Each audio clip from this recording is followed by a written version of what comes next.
I Ilias দেখা যা, ওই সংসদে তোর বাপেরা, আই পিনাকি দেখা যা, ওই সংসদে তোর বাপেরা। আই ইলিয়াস দেখা যা, আই পিনাকি দেখা যা, কি দেখার জন্য ডাক দিছে? সংসদে তোর বাপেরা।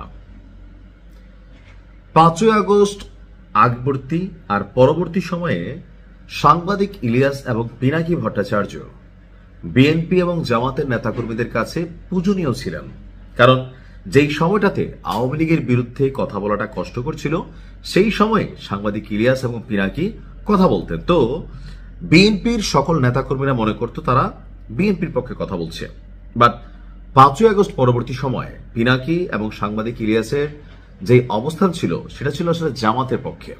এমনকি স্বাধীনতা ইস্যুতে সাংবাদিক ইলিয়াস যে বক্তব্য দিয়েছেন, অধ্যত্বপূর্ণ অনেক বক্তব্য দিয়েছেন, পিনাকিও দিয়েছেন, তবে ইলিয়াসের বক্তব্যগুলো একটু বেশি কি বলে যে শক্তিশালী বক্তব্য ছিল। এমনকি আমরা যাদের মিছিল শুনলাম তারা হচ্ছে নূর বাহিনী।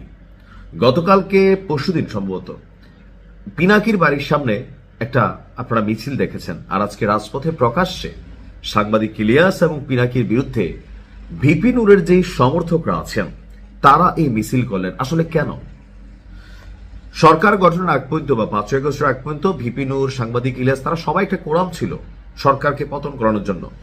তো 5ই আগস্ট পরবর্তী সাংবাদিক ইলিয়াস এবং পিনাকির আহ্বানে বাংলাদেশে কিছু কিছু জায়গায় যে মপতন্ত্র তৈরি হয়েছে সেইটার বিরুদ্ধে সোচ্চার হয়েছিল সরকার সংশ্লিষ্ট অনেকেই, যেমন ধরেন আসিফ নজরুল স্যার, তারপর ভিপি নূর, এমনকি বিএনপির যারা প্রথিতযশা নেতা আছেন তাদের বিরুদ্ধে যখন অবস্থান করছে, কর্মীরা তো ভাই এটা পছন্দ করে না।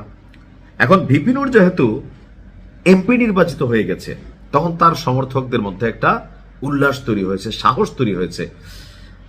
আওয়ামী লীগের সময় সাংবাদিক ইলিয়াস এবং পিনাকির যে অবস্থা ছিল, যদি বাংলাদেশে আসতো যা ঘটতো, আজকের দিনে যদি সাংবাদিক ইলিয়াস এবং পিনাকি বাংলাদেশে আসে এর ব্যতিক্রম কিছু ঘটবে না।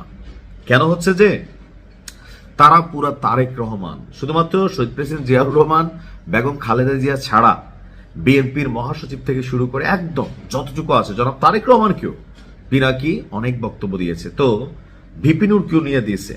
এখন এই যে নেতাকর্মীরা তারা এতদিন ডরে ভয়ে কথা বলে নাই, কারণ ইলেকশনের মধ্যে বা নির্বাচনের মধ্যে যদি কোনো ন্যারেটিভ তৈরি হয় তারা নেগেটিভ হয়। তবে ভিপি নূর মাঝে মাঝে বক্তব্য দিছে, তার এই বক্তব্যগুলা জনগণের একাংশ পছন্দ করছে, না হলে তো ভিপি নূরকে ভোট দেয় নাই। তবে এই ক্ষেত্রে বিএনপির একটা ইলেকশন ইঞ্জিনিয়ারিং ছিল, কোনটা যে ভিপি নূর যে আসনে দাঁড়িয়েছে তাকে যে মাঠটাতে দিছে সেখানে নূরের পক্ষে কাজ যদি না করে সেজন্য কয়েকজন নেতাকর্মীকে কিন্তু ভয় দেখাইয়া বহিষ্কার করা হয়েছিল, যেন বাকিরা তালের মতন সোজা হয়ে যায়। তো দেখা গেছে দিন শেষে নূর যখন জিতা গেল তখন স্বাভাবিকভাবে তাদের মধ্যে একটা শক্তিমত্তা কাজ করলো। আর এখন প্রকাশ্যে এই বাংলাদেশে আমরা সবাই ভাবছিলাম সাংবাদিক ইলিয়াস এবং পিনাকি আসলে ফুলের মালা দিয়া তাদেরকে বরণ করা হবে, কিন্তু বাস্তবতা হচ্ছে এই মুহূর্তেও তারা যদি বাংলাদেশে আসে তাদের যে পুরনো মামলাগুলো আছে অথবা সরকারকে কেন্দ্র করে, বিএনপিকে বিশেষ করে কেন্দ্র করে যে বক্তব্যগুলো দিয়েছেন বা এখনো যে ন্যারেটিভ তৈরি করে যাচ্ছেন, এতে বিএনপির যারা সাপোর্টার আছেন তারা কিন্তু তাদেরকে চক্ষুশূল হয়ে গেছেন। মানে স্বাভাবিকভাবে বাংলাদেশের মানুষের কাছে বাপের চেয়ে নেতা বড়, নেতার চেয়ে দল বড়। তো ওই জায়গাতে তাদের প্রতি যে ক্ষোভ, গোসা, রাগ, সেটা কিন্তু জাতির একটা অংশ বা যে সকল নেতাকর্মীর বিরুদ্ধে তারা ন্যারেটিভ তৈরি করছে আজকে প্রকাশ্যে আহ্বান জানাচ্ছে আই পিনাকি দেখা যা, আই ইলিয়াস দেখা যা। আমি জানি না যে এই থিমটা বা ভাবটা আসলে কতদিন থাকবে, হয়তো পরিবর্তন হবে, সময় বলে দিবে। ভালো থাকুন, আসসালামু আলাইকুম।